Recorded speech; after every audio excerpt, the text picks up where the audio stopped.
Dan Riau ini sekarang mendapat tantangan paling besar. Mengapa? Karena aliran Wahabi. Aliran Wahabi ini kelompok di luar Ahlus Sunnah. Yang paling besar lembaganya di Riau. Dan Riau ini target, katanya ingin menjadi pusat Wahabi di Nusantara.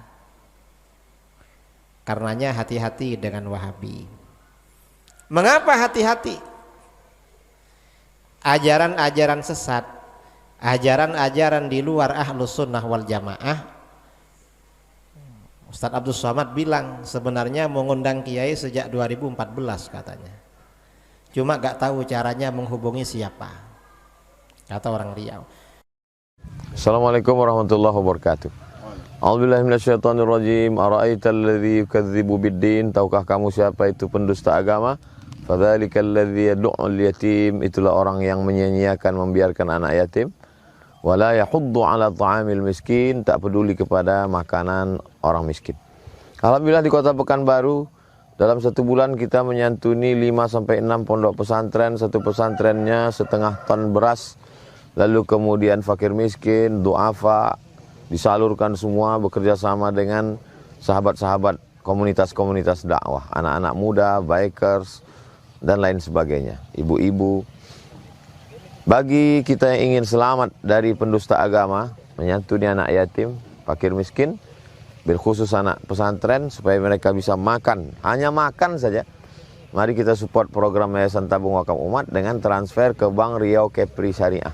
Nomornya 82021666662 atau BSI 101096666 atas nama Yayasan Tabung Wakaf Umat. Jangan lupa sertakan kode transfernya 09 di akhir nominal transfer. Konfirmasinya 085265416060 atas nama admin yayasan. Berkah selalu. Assalamualaikum warahmatullahi wabarakatuh. Wa asyhadu anna sayyidana Muhammadan abduhu wa rasuluh. Allahumma shalli ala sayyidina Muhammadin tibbil qulubi wa dawaiha wa afiyatil abadani wa shifaiha wa nuril absari wa diyaiha wa qutil arwahi wa ghidhaiha wa ala alihi wa sahbihi wa barik wa sallim. Amma ba'd. Para alim, para asatidz, para tuan guru, para buya yang saya muliakan dan saya hormati, jajaran pengurus DKM atau takmir Masjid Babus Salam yang dikenal dengan Masjid Terapung. Kalau di Jawa yang ada biasanya rumah makan terapung. Baru di sini saya jumpa Masjid Terapung. Cuma di bawah tadi saya tengok gak ada airnya.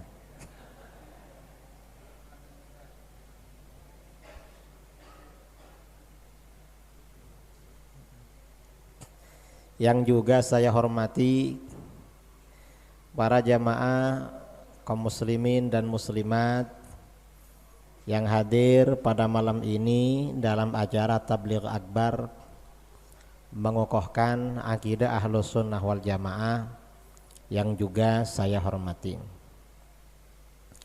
Memang akhir-akhir ini kira-kira sejak tahun 90-an atau mungkin setelah tahun 2000, hampir 20 tahun ya ke sekarang, banyak acara-acara memperkokoh atau memperkuat akidah Ahlus Sunnah wal Jamaah. Itu di mana-mana. Mengapa? Yang pertama, karena kita yakin bahwa umat Islam yang selamat itu adalah umat Islam yang mengikuti Ahlus Sunnah wal Jamaah. Dalam banyak hadis Rasulullah SAW menyampaikan, sataftariku ummati ala 73 kulluha finnar illa millatan wahidah. Umatku akan pecah menjadi 73 golongan. Semuanya masuk neraka kecuali satu golongan.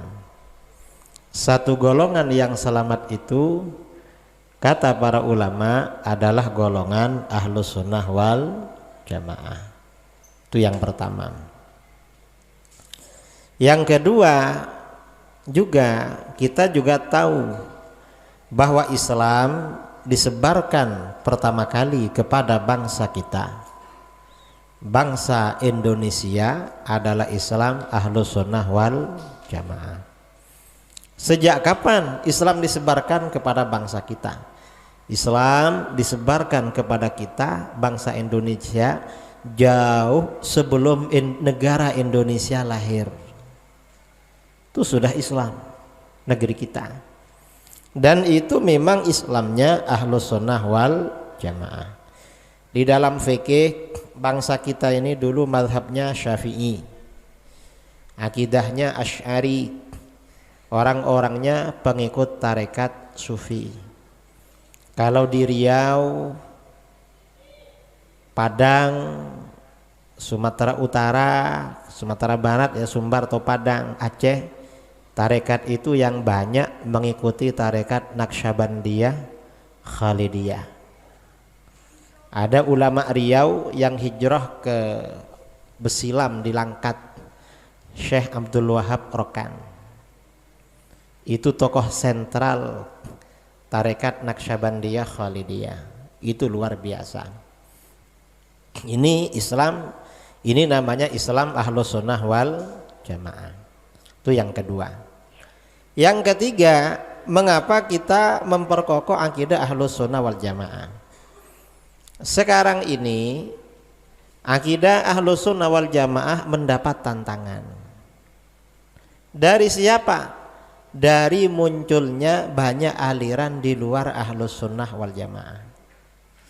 Kalau dulu saudara di Duri, di Mandau, di Bengkalis, di Dumai, di Riau, semuanya Ahlus Sunnah wal Jamaah. Habis sholat baca zikir suaranya nyaring, zikir nyaring. Ada orang mati tahlil, Rabiul Awal maulid dan segala macam. Tapi sekarang sudah berubah. Saya sering ya ngisi ceramah di masjid-masjid di Riau. Saya ini masuk Riau sejak 2019. Padahal ke Medan sejak 2013. Saya masuk Medan itu 2013, ke Aceh 2015. Riau ini malah agak lambat, 2019. Saya kalau lewat di atas Riau ini kenapa gak ada yang kenal gitu. Saya masuk ke Riau ini karena ngisi acara di Jakarta sama seorang ustadz. Ustadz ini berkawan dengan ustadz-ustadz di Riau. Ustadz Abdul Somad, Ustadz Alnof, Ustadz Zulhendri, kawan-kawan beliau. Lalu ada foto saya bersama kawannya di Jakarta 2019. Akhirnya orang-orang minta nomor HP saya kepada beliau. Ustadz Abdul Somad bilang sebenarnya mau ngundang kiai sejak 2014 katanya. Cuma gak tahu caranya menghubungi siapa, kata orang Riau. 2019 masuk Riau. Nah, saya ini keliling-keliling banyak masjid di Riau. Cara ibadahnya gak sama dengan di sini. Habis sholat gak baca zikir. Banyak di Riau. Ya mungkin di Duri ada juga sekarang yang habis sholat gak baca zikir. Ada di Duri. Sudah ada ya. Nah, kalau seperti itu hati-hati saudara. Jangan-jangan itu golongan di luar Ahlus Sunnah wal Jamaah. Nah, ciri-ciri Ahlus Sunnah wal Jamaah itu apa saja di negeri kita? Kalau sholat subuh baca kunut. Kalau mau takbir, takbiratul ihram baca usolli. Habis sholat baca zikir nyaring. Ada keluarganya meninggal, dibacakan tahlil. Lalu ada kenduri. Bulan Rabiul Awal merayakan Maulid. Bulan Rajab sebentar lagi Isra Mi'raj. Kemudian senang ziarah kubur. Itu ciri-ciri Ahlus Sunnah wal Jamaah. Dulu semua masyarakat Melayu seperti itu. Dan Riau ini sekarang mendapat tantangan paling besar. Mengapa? Karena aliran Wahabi. Aliran Wahabi ini kelompok di luar Ahlus Sunnah. Yang paling besar lembaganya di Riau. Dan Riau ini target, katanya ingin menjadi pusat Wahabi di Nusantara. Karenanya hati-hati dengan Wahabi. Mengapa hati-hati? Ajaran-ajaran sesat, ajaran-ajaran di luar Ahlus Sunnah wal Jamaah itu pasti atau biasanya mengajarkan anak-anak durhaka pada orang tua. Ajaran Wahabi, ajaran Syiah, HTI dan lain-lain mengajarkan anak-anak durhaka pada orang tua.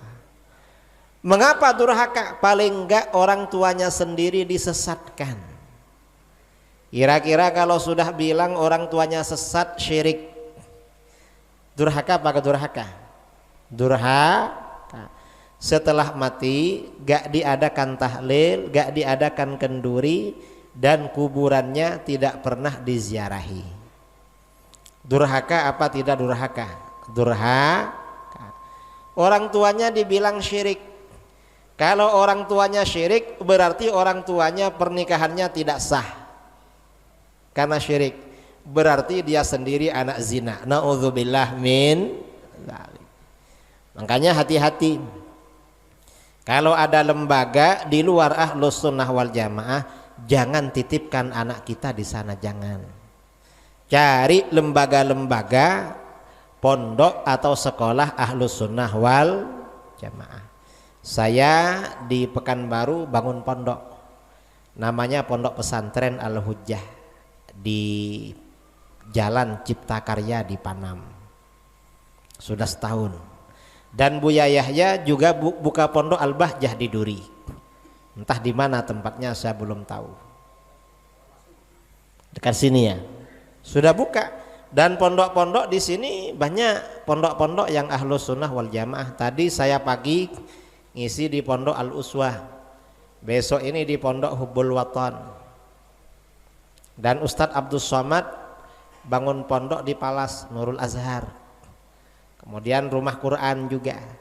Jadi saudara-saudara gak perlu bingung-bingung. Kalau ada lembaga Wahabi tinggalkan, pindah ke lembaga Ahlus Sunnah wal Jamaah. Mengapa? Lembaga-lembaga di luar Ahlus Sunnah wal Jamaah nanti akan mengajarkan anak-anak kita durhaka pada orang tua. Itu bahaya saudara. Ini pengaruh. Nah, sekarang yang akan kita bicarakan adalah mengenai pengokohan ajaran Ahlus Sunnah wal Jamaah. Ciri-ciri Ahlus Sunnah wal Jamaah itu apa? Ciri-ciri Ahlus Sunnah wal Jamaah itu kalau ada orang meninggal bikin tahlil, bikin kenduri. Ada ziarah kubur. Mengapa ada seperti itu? Karena kita orang Ahlus Sunnah wal Jamaah meyakini orang mati itu sebenarnya hidup. Cuma hidup di alam barzah. Orang mati itu hidup saudara. Karena orang mati itu hidup, maka bisa ada interaksi antara orang mati dengan orang yang masih hidup. Cuma beda alam kehidupan. Kita ini hidup di alam dunia, mereka hidup di alam barzah. Besok setelah hari kiamat hidup di alam akhirat. Ini fase kehidupan. Jadi orang mati itu hidup. Mana dasarnya bahwa orang mati itu hidup? Allah Subhanahu wa taala berfirman di dalam Al-Qur'an, "Wa qul i'malu fasayarallahu 'amalakum wa rasuluhu wal mu'minun." Katakan Muhammad, katakan pada mereka, lakukan apa saja yang kamu mau. Tapi awas, fasayarallahu amalakum. Allah akan melihat perbuatan kamu. Kalau perbuatan kamu baik, dibalas baik oleh Allah. Perbuatan kamu jahat, dibalas ancaman oleh Allah, dibalas azab, siksa. Karena Allah melihat. Perbuatan kita ini Allah semuanya tahu, dan ini sudah maklum, tidak ada perbedaan. Yang Ahlus Sunnah, yang Syiah, yang Wahabi, aliran sesat tahu kalau Allah melihat perbuatan kita. Tapi di dalam ayat ini diterangkan wa rasuluhu, Rasul juga tahu perbuatan kamu. Apa yang kita lakukan ini Rasulullah juga tahu. Ada pertanyaan, Rasulullah ini tahu perbuatan kita, apakah berlaku ketika Rasul masih hidup dulu atau sampai sekarang, sampai hari kiamat? Rasulullah tahu perbuatan kita. Karenanya di dalam kitab-kitab tafsir, misalnya tafsir Ibnu Katsir, ketika menafsirkan ayat ini disampaikan hadis riwayat Imam Al-Bazzar dari Anas bin Malik radhiyallahu an, Rasulullah sallallahu alaihi wasallam bersabda, hayati khairun lakum tuhditsuna wa yuhdatsu lakum. Aku ini hidup baik buat kamu, kehidupanku baik buat kamu. Rasulullah berkata kepada para sahabat, selama saya ini hidup enak buat kamu. Mengapa? Tuhditsuna wa yuhdatsu lakum. Kalian berbuat apa, kalian terjadi apa-apa, maka solusinya, jawabannya, hukumnya disampaikan melalui aku. Dulu itu ketika Rasulullah masih hidup, beliau ini menjadi sentral rujukan persoalan manusia, terutama umat Islam waktu itu. Ada sahabat ingin tahu hukum, tanya Rasulullah. Ada sahabat gak ada yang mau dimakan, minta ke Rasulullah. Ada sahabat gak punya pekerjaan, menghadap Rasulullah. Ada sahabat ingin kawin gak laku-laku, datang kepada Rasulullah. Apa saja Rasulullah itu pusat memang. Ada sahabat sakit, ada sahabat namanya Qatadah bin An-Nu'man. Pada waktu perang Uhud, salah satu matanya kena panah, lalu keluar matanya, jatuh. Kena panah sampai keluar. Selesai perang, mata sebelah yang jatuh dipegang, dibawa menghadap Rasulullah. Ada apa Qatadah? Rasulullah, tolong ini, mata saya ini satunya jatuh, kembalikan lagi, kata. Sahabat itu yakin kalau Rasulullah bisa mengembalikan, walaupun Rasulullah gak pernah kuliah kedokteran. Tapi para sahabat yakin, karena Rasulullah ini Nabi, punya mukjizat. Apa kata Rasulullah? Rasulullah menjawab, Qatadah, sebaiknya mata kamu itu buang aja, biar tinggal satu, nanti kamu masuk surga. Tapi kalau kamu mau, aku kembalikan. Cuma kalau dibuang itu lebih baik buat kamu. Apa kata Qatadah? Kata Qatadah, Rasulullah, surga itu memang balasan yang agung. Semua orang pasti menginginkan masuk surga. Cuma kalau yang sebelah ini gak balik lagi Rasulullah, saya ini suka kawin, katanya. Nanti orang gak mau dikawin saya. Qatadah ini orangnya ganteng, dan kalau ada perempuan nganggur-nganggur dilamar, dikawin. Cuma kalau orang matanya tinggal satu kan gak mau perempuan itu. Gimana Rasulullah, nanti gak mau sama saya, katanya. Akhirnya apa? Mata itu oleh Rasulullah diambil, dikembalikan, dipasang, gak pakai obat, langsung sembuh.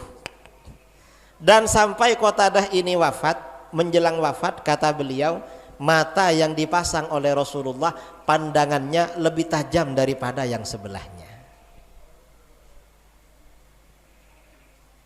Setelah mata itu dipasang langsung sembuh. Apa kata Qatadah?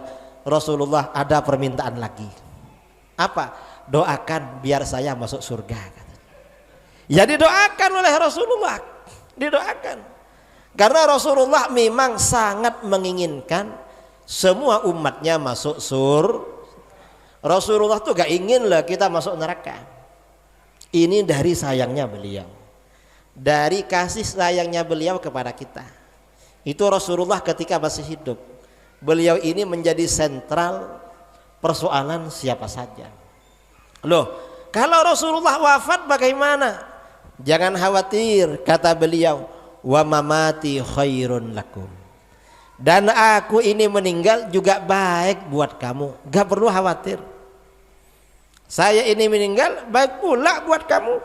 Mengapa? Tu'radu alayya a'malukum, amal perbuatan kamu diperlihatkan kepadaku. Jadi apa yang kita lakukan ini dimonitor oleh Rasulullah, diperlihatkan.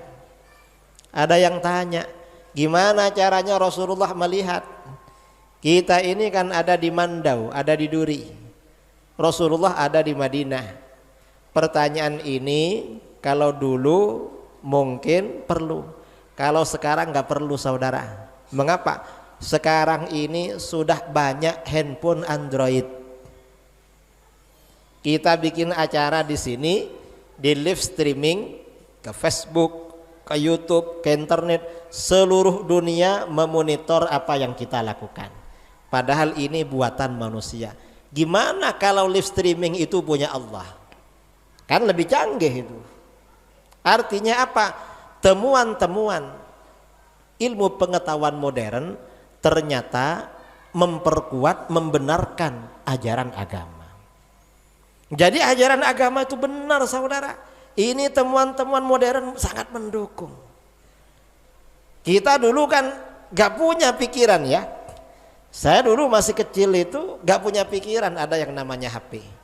Yang namanya telepon, yang ada telepon rumah. Paling dulu yang punya telepon dipegang itu polisi. Apa namanya punya polisi? Kata anak-anak dulu telepon angin katanya, atau HT. Dan radiusnya juga terbatas.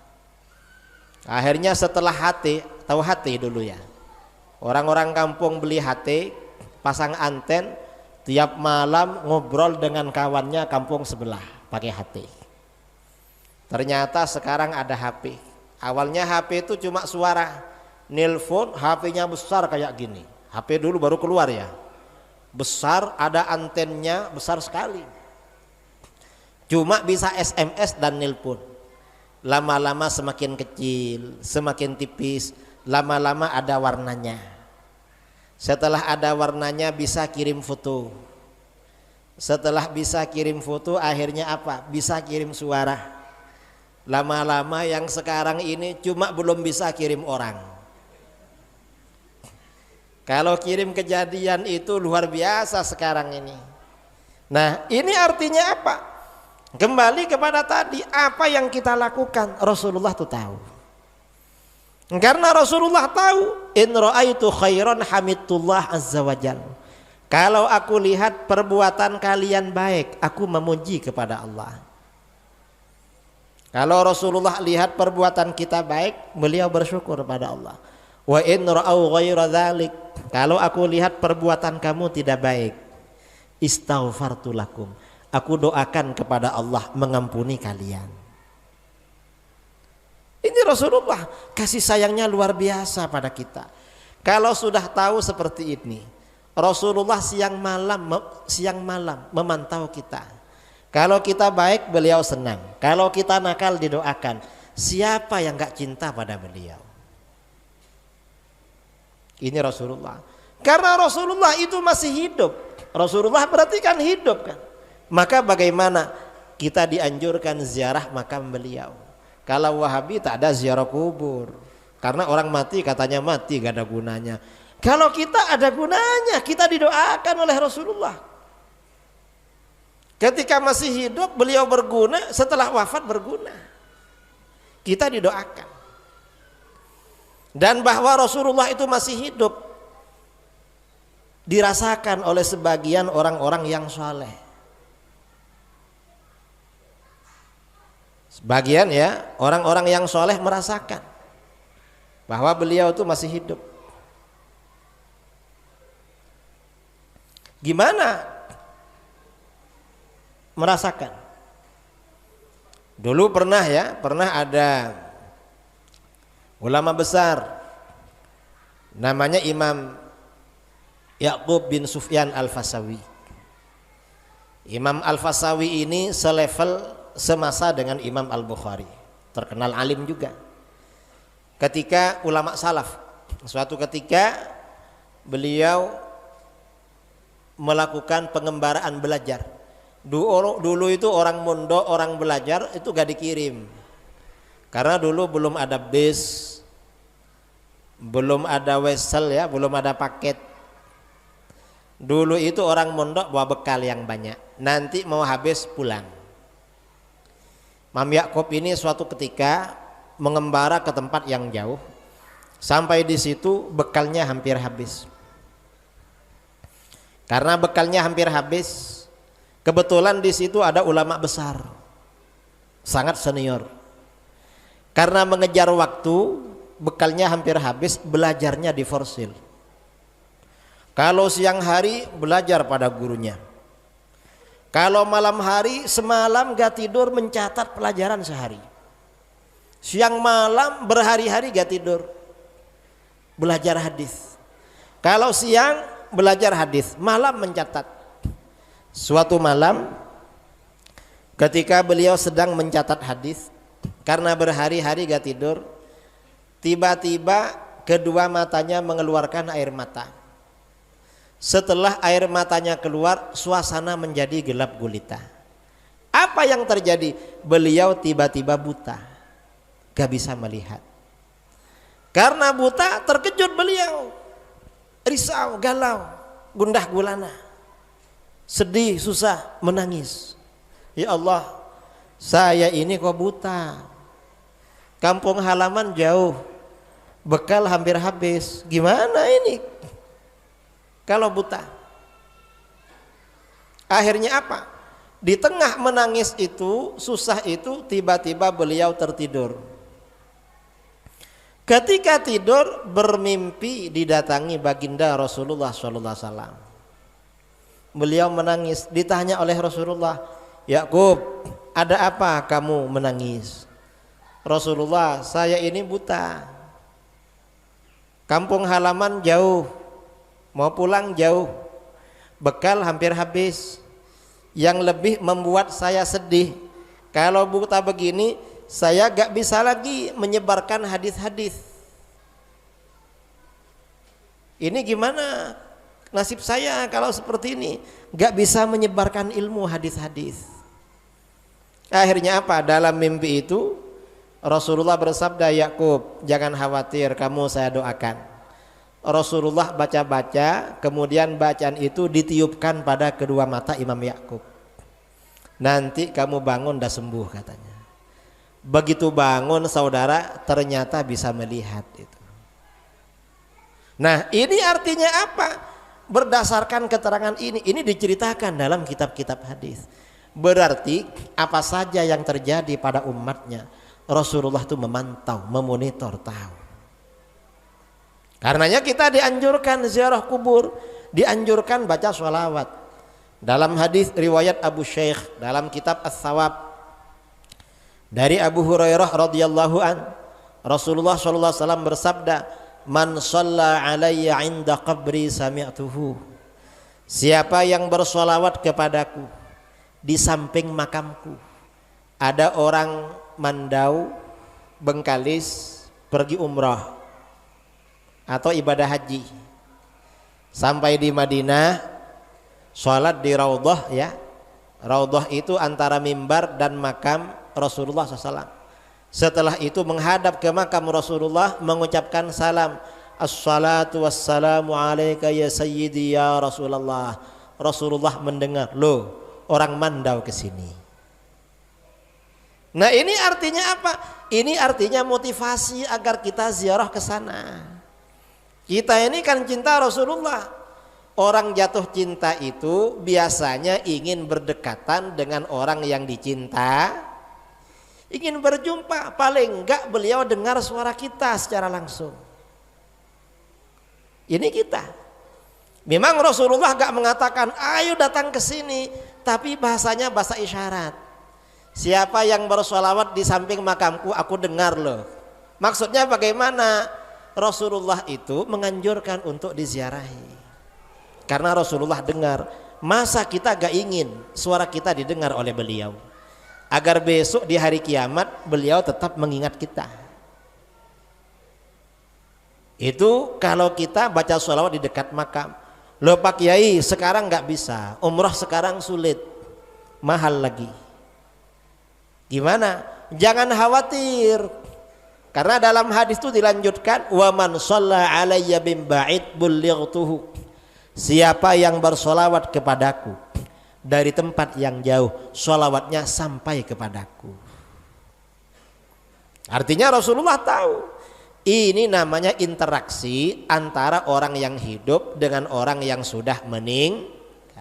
Artinya apa? Rasulullah yang sudah wafat itu sebenarnya masih hidup, cuma hidup di alam barzakh. Nah, kemudian di dalam ayat tadi diterangkan pula, wa qul i'malu fasayarallahu 'amalakum wa rasuluhu wal mu'minun, dan orang-orang beriman juga tahu perbuatan kamu. Dalam ayat ini diterangkan, orang-orang mukmin tahu apa yang kamu lakukan. Nah, siapa yang dimaksud orang-orang beriman yang tahu perbuatan kita? Kata para ulama, orang mukmin yang tahu perbuatan kita termasuk adalah kerabat dekat kita, kerabat jauh kita yang beriman dan sudah meninggal dunia. Semuanya tahu apa yang kita lakukan. Tahu saudara, kakek nenek kita, datuk nenek moyang kita, paman bibi kita, kerabat dekat, kerabat jauh yang sudah wafat dengan husnul khotimah, itu tahu apa yang kita lakukan. Karenanya dalam kitab-kitab tafsir Ibnu Katsir ketika menafsirkan ayat ini menyampaikan hadis sabda Rasulullah SAW, inna a'malakum tu'radu ala asyairikum wa aqaribikum minal amwat. Sesungguhnya amal perbuatan kalian diperlihatkan pada kerabat jauh dan kerabat dekat kalian. Jadi apa yang kita lakukan ini dimonitor oleh keluarga kita yang jauh, yang dekat, yang sudah wafat, asalkan mereka meninggalnya husnul khotimah.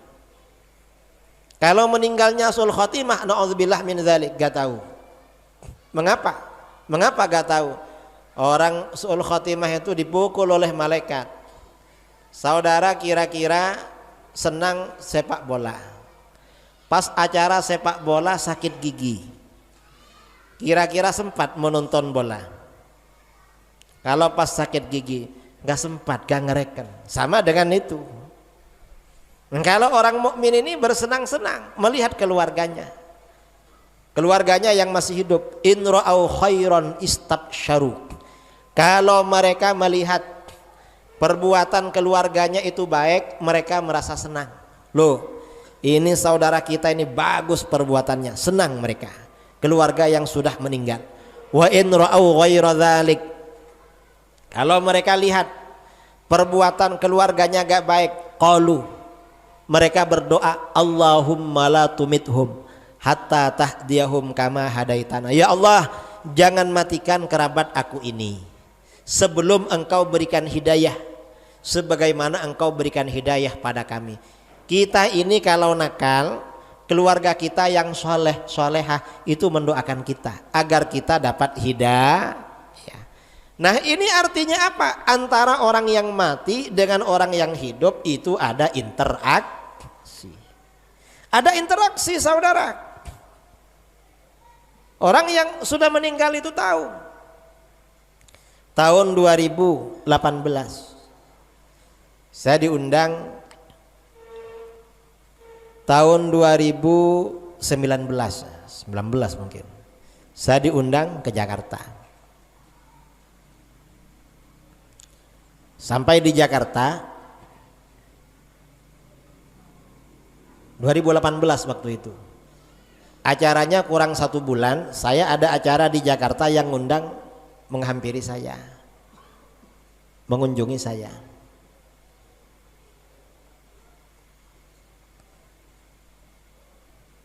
Saya tanya sama dia, mengapa Bapak mengundang saya? Kata dia, Kiai, saya ini mantan Wahabi, sekarang ikut Aswaja. Saya tanya sama dia, kenapa ikut Wahabi? Saya ini dulu dari faktor orang tua. Orang tua saya dekat dengan Wahabi, jadi saya ikut Wahabi. Malah istri saya Wahabi juga, Kiai. Kenapa? Dari mertua. Saya ini kuliah di IPB di Bogor. Ada adik kelas sama-sama mau salamar ke orang tuanya di Banjarmasin. Sampai di Banjarmasin, ternyata ayahnya seorang polisi. Saya bertamu. Beliau tanya pada saya, kamu perlu apa? Saya mau melamar anak bapak yang namanya ini. Itu kawan saya. Terus bapak itu tanya, kamu ini Wahabi apa Aswaja? Kalau kamu Aswaja, saya gak mau. Saya ini Wahabi. Saya walaupun polisi Wahabi, katanya. Jangan khawatir Pak, saya nih Wahabi pula, katanya.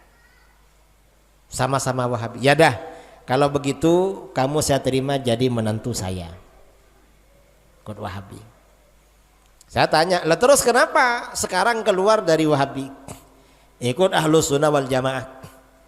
Kata kawan ini, orang ini, saya itu Kiai, mendengar ceramahnya Ustadz Abdul Somad. Was dalam ceramahnya bilang, kalau kalian ingin tahu dalil-dalil Ahlus Sunnah wal Jamaah, dengarkan ceramahnya Ki Idrus Ramli. Akhirnya saya cari di YouTube nama Idrus Ramli. Ternyata videonya ratusan, Kiai. Banyak sekali videonya. Saya cari yang paling panjang durasinya. Ada ceramah Kiai di Kuala Lumpur durasinya 9 jam.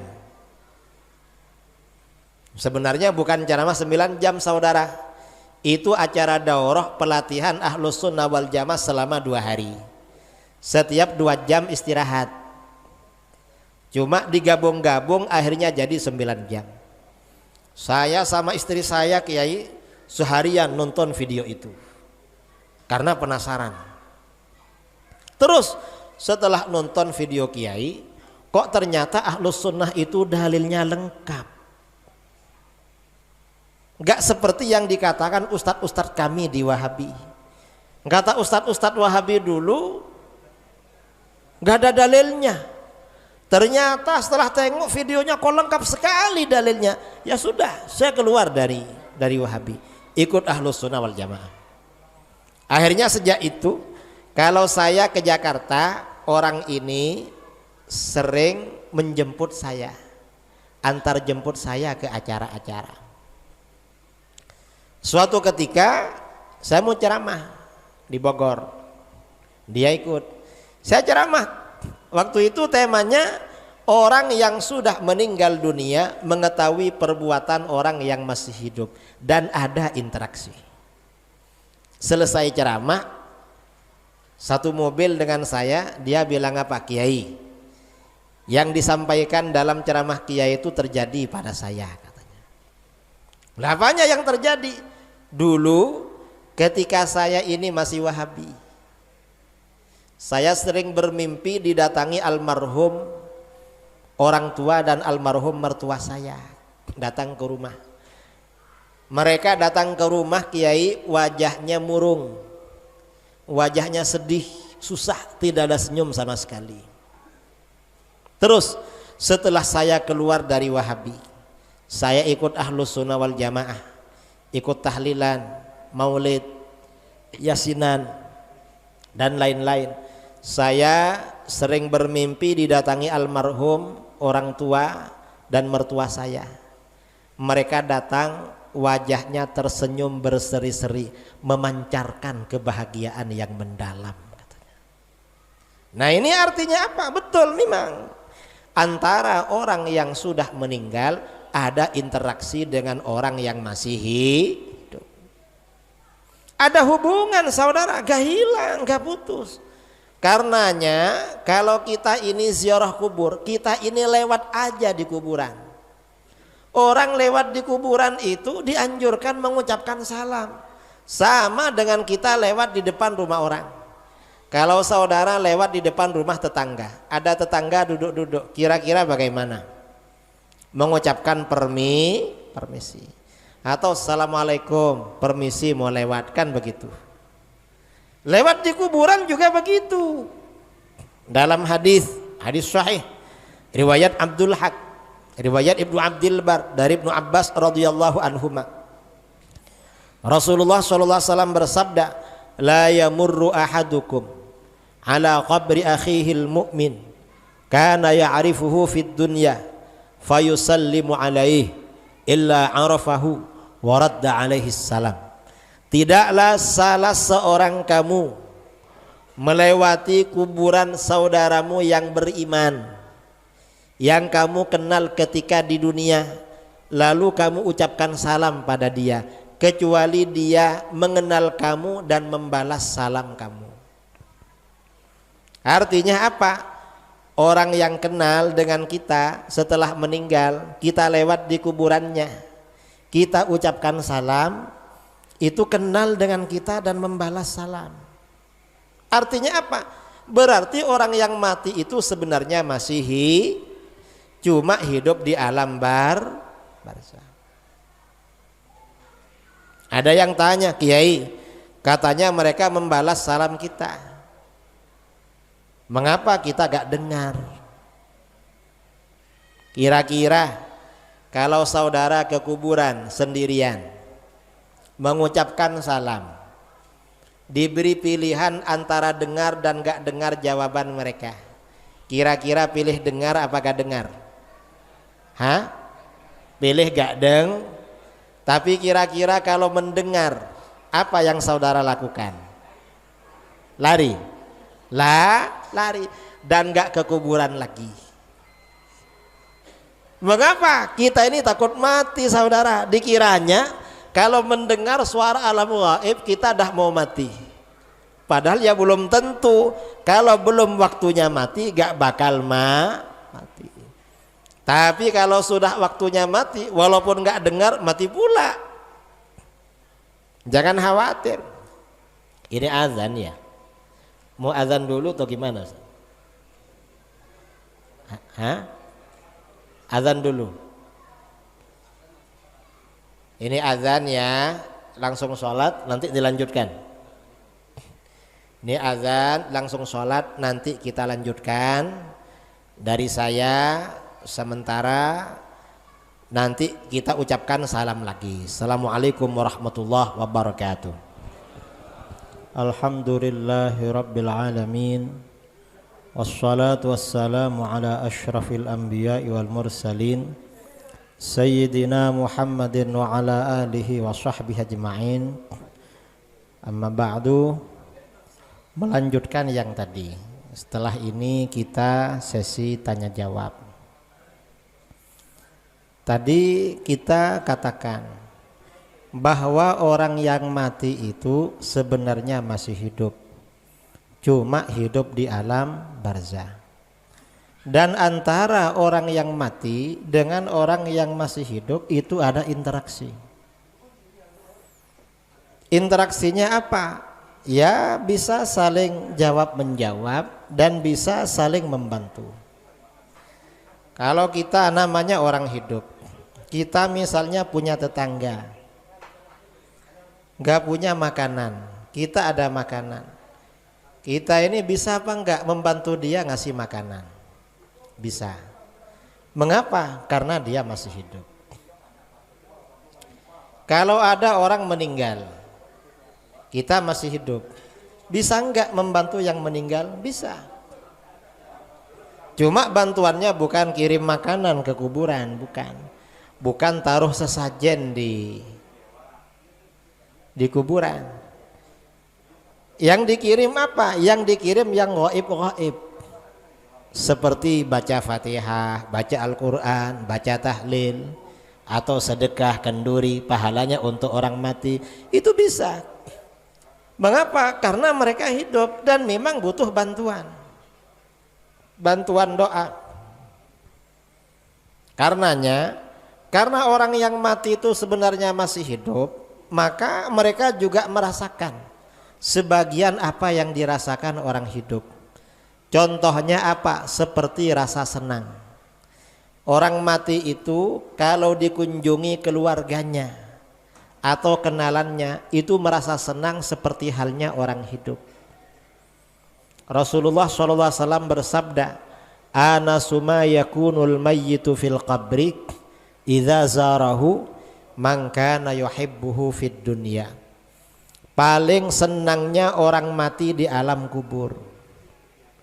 Orang mati di alam kubur itu juga merasakan senang, saudara. Paling senangnya apa? Apabila dia dikunjungi oleh orang yang dia cintai ketika di dunia. Ibu-ibu ya, atau bapak-bapak yang sudah tua-tua ini, punya anak, anaknya kerja di Pekanbaru, kerja di Jambi, kerja di Batam, atau kerja di Padang atau di Jakarta. Tiap bulan anak kita kirim uang ke sini. Kira-kira senang apa gak senang? Senang. Kalau suatu saat anak kita ini gak cuma kirim uang, tapi istrinya, anaknya dibawa ke sini, kira-kira tambah senang apa enggak? Tambah senang. Orang mati juga begitu. Didoakan senang, dibacakan Fatihah senang, dibacakan tahlil senang, kita bersedekah senang. Kalau suatu saat kita datang ke kuburannya, baca Quran, baca tahlil, doa, apa senang? Tambah senang. Mengapa? Ya karena mereka juga merasakan kesenangan. Karenanya di dalam ajaran Ahlus Sunnah wal Jamaah ada seperti itu. Karena itu memang anjuran dalil-dalil syar'i. Anjuran dalil-dalil syar'i. Orang-orang Wahabi ya, dulu umat Islam di Riau, di Indonesia sejak awal, ada keluarga meninggal pasti ada tahlil. Begitu Wahabi masuk apa? Gak ada tahlil. Nah, gak ada ke kuburan, gak ada. Dan mereka bikin-bikin alasan. Karena kita ini ziarah kubur banyak ya.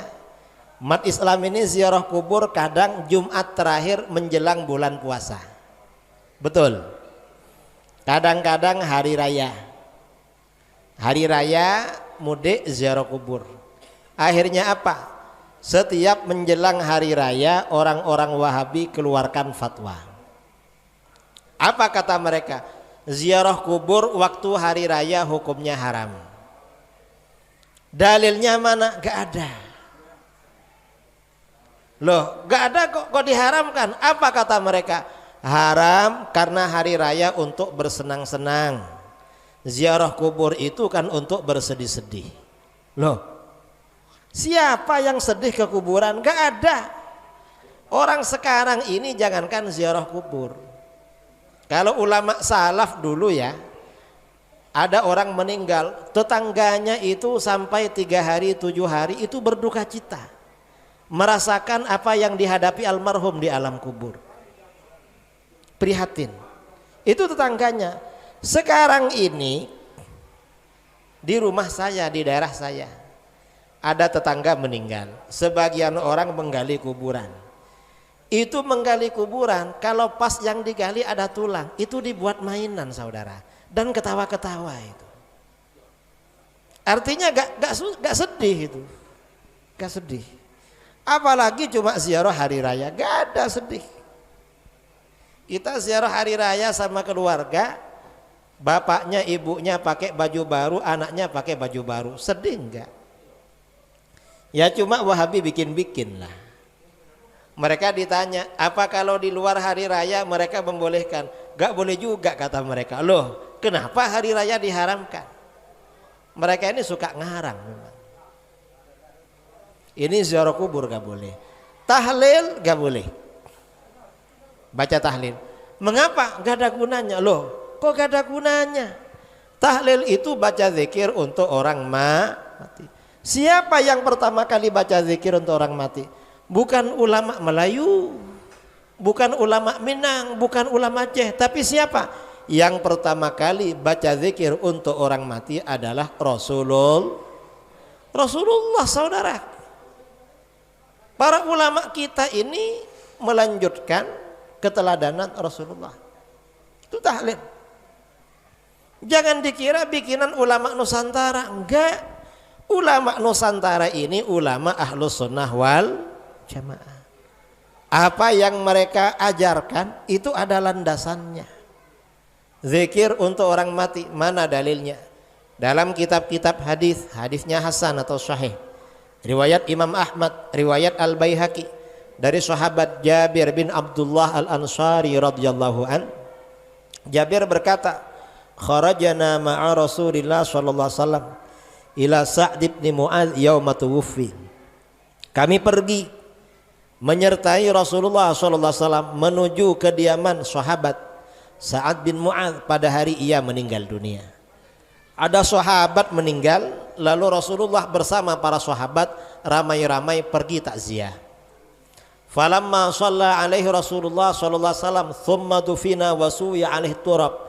Setelah Rasulullah mensolatkan jenazahnya, lalu jenazah itu dikubur, lalu kuburan ditutup rata dengan tanah, Rasulullah gak langsung pergi. Apa yang beliau lakukan? Jalasa Rasulullah sallallahu alaihi wasallam faqa qabri. Rasulullah masih duduk di atas kuburan prihatin. Faqal subhanallahi tawilan. Lalu Rasulullah membaca subhanallah dalam waktu yang lama. Subhanallah, subhanallah, subhanallah, subhanallah, subhanallah, lama. Fasabbahna ma'ahu. Para sahabat juga baca subhanallah. Thumma qala Allahu akbar. Lalu Rasulullah baca Allahu akbar, Allahu akbar, Allahu akbar, Allahu akbar, lama. Fakabbarna ma'ahu. Para sahabat baca Allahu akbar. Dalam satu riwayat Rasulullah baca la ilaha illallah. Falamman syarafa, ketika Rasulullah selesai berhenti baca, qila lahu, sebagian sahabat ada yang bertanya, ya Rasulullah malaka tusabbihu fatukabbir. Hai Rasulullah, mengapa engkau tadi baca subhanallah lalu baca Allahu akbar lama? Apa jawaban beliau? Jawaban beliau, laqad tadayaqa ala hadzal abdis salih qabruhu. Hamba Allah yang soleh ini tadi benar-benar dijepit oleh kuburannya. Ada orang soleh dijepit kuburan. Kira-kira yang gak soleh bagaimana? Kira-kira yang soleh aja dijepit.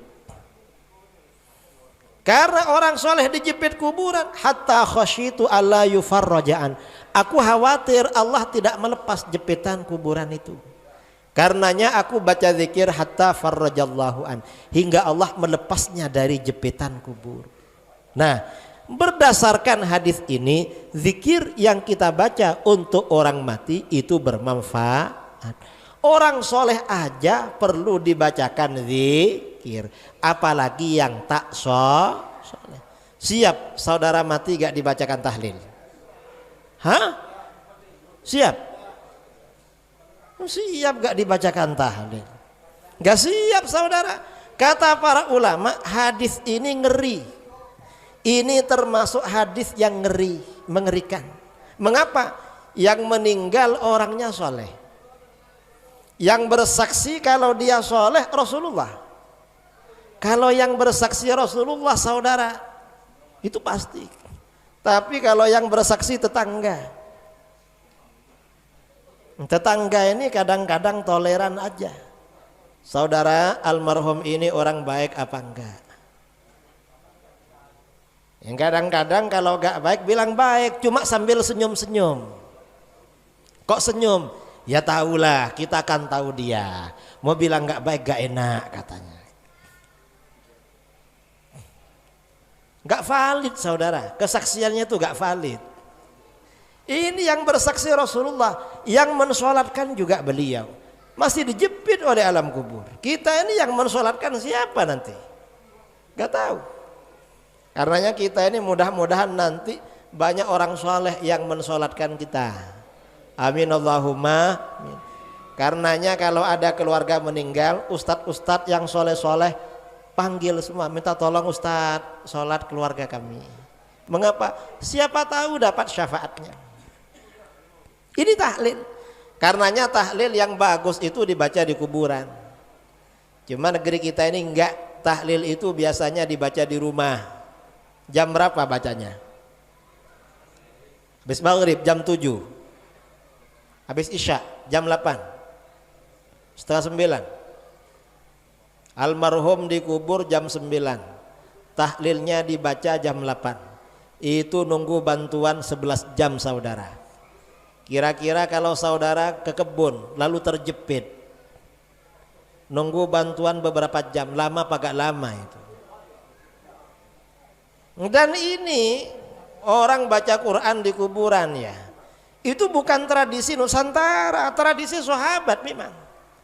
Imam Asy-Sya'bi, ulama tabi'in, diriwayatkan oleh Imam Ibnu Abi Syaibah dalam Al-Musannaf, kanatil ansar idza mata lahumul mayyit ikhtalafu ila qabrihi yaqra'una 'indahul Qur'an. Sahabat Ansar dulu, keluarga sahabat Ansar, kalau ada keluarganya meninggal dunia, mereka bolak-balik ke kuburannya baca Quran. Kalau kita ini biasanya baca Fatihah, awalnya surat Baqarah, lalu diloncat lagi ke tengah ayat kursi, lalu diloncat akhir surat Baqarah, betul. Baca surat Ikhlas awalnya, lalu Al-Falaq dan An-Nas, lalu baca zikir. Singkat banget kita ini. Kalau ulama dulu yang penting dibaca awal sampai akhir, cuma loncat-loncat kan. Kan Quran dibaca awal akhir. Kalau dulu yang dibaca hataman bolak-balik di kuburannya itu. Cuma bangsa kita ini kan banyak yang nggak bisa baca Quran, makanya bacanya loncat-loncat. Gak apa-apalah daripada nggak sama sekali. Nah ini artinya apa? Amalan Ahlus Sunnah wal Jamaah itu ada dalilnya semua. Karenanya kita gak perlu ragu-ragu. Kalau ada orang ngajak meninggalkan tahlil, ngajak meninggalkan kenduri, ngajak meninggalkan maulid, ngajak meninggalkan zikir jahar, ngajak meninggalkan ajaran-ajaran yang kita terima dari ulama-ulama dulu, maka itu tidak perlu didengar. Anggap saja itu channel radio rusak, segera pindah channel. Mengapa? Ajaran Ahlus Sunnah wal Jamaah itu ajaran yang kokoh. Ajaran di luar Ahlus Sunnah wal Jamaah itu mengajak anak-anak kita durhaka pada orang tua. Saya kira itu yang perlu saya sampaikan. Ini mungkin saudara-saudara ada yang mau tanya, pertanyaan boleh tertulis dan boleh secara langsung. Kalau bisa saya jawab, kalau gak bisa gak perlu dijawab. Silahkan yang mau bertanya sebelum kita tutup.